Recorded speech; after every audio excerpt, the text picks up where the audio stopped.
Breaking news update, patuloy ang malawakang search and retrieval operation sa Taal Lake kaugnay ng kaso ng mga nawawalang sabungero.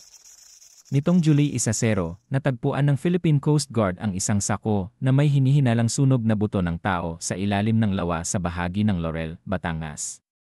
Kinumpirma ng mga otoridad na isa sa ilalim ito sa forensic examination at DNA testing upang matukoy kung kabilang ito sa 34 na sabungerong nawawala mula pa noong 2021 hanggang 2022.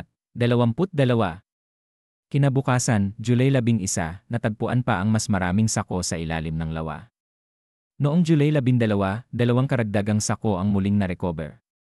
Ang mga ito ay may lamang mga bato at posibleng iba pang ebidensya. Dinala ang mga ito gamit ang cadaver bags at mahigpit na binantayan ng PNP-SOCO at mga forensic experts.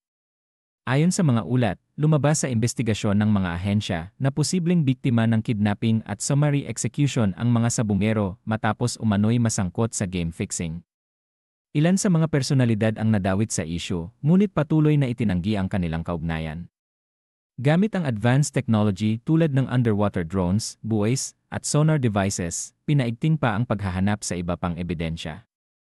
Ayon sa mga otoridad, ito ay malaking hakbang para sa pagkamit ng hustisya para sa mga biktima at kanilang pamilya. Patuloy ang investigasyon. Hinihimok ang publiko na makipagtulungan kung may impormasyon ukol sa insidente.